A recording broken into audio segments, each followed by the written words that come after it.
এক বনে বাস করত ছোট্ট একটি পাখি। নাম ছিল তার টুনটুনি।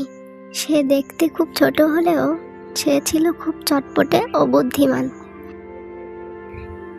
একদিন সে উড়তে উড়তে ক্লান্ত হয়ে একটি নদীর তীরে ডালে বসেছিল। হঠাৎ সে দেখতে পেল একটা বিশাল দেহের ঈগল একটি ছোট খরগোশকে ধরে নিয়ে যাচ্ছে। সে খুব কষ্ট পেল এবং চিন্তা করলো, আমি তো খুবই ছোট, তবু যেভাবেই হোক খরগোশটাকে আমার বাঁচাতেই হবে। অবশেষে টুনটুনি কোনো চিন্তা না করে চিলের কাছে উড়ে গেল এবং তার সামনে দাঁড়িয়ে বলতে লাগলো, তোমার যদি সাহস থাকে তাহলে খরগোশকে ছেড়ে দিয়ে আমাকে ধরো।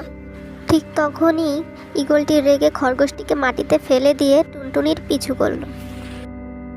আর ঠিক তখনই খরগোশটি মাটিতে পড়ে জঙ্গলের ভিতর দৌড়ে চলে গেল। ছোট টুনটুনির বুদ্ধি বুঝতে না পেরে সেই ঈগল তার পিছু ছুটতেই লাগলো। টুনটুনির সমস্ত পরিকল্পনা বুঝতে পেরে ঈগল চেঁচাতে থাকে। এই কথা শুনে রাজা পাখি তাকে প্রধান সেনাপতি করেন। তখন টুনটুনি বলে, আপনার মন অনেক বড়, না হয় আপনি আমাকে কিভাবে সেনাপতি বানালেন, আমি অনেক খুশি। বন্ধুরা, বুদ্ধি ও সাহস থাকলে ছোটরাও বড়দের মতো কাজ করতে পারে। আমার গল্পটি ভালো লাগলে অবশ্যই চ্যানেলটা সাবস্ক্রাইব করে দিবেন।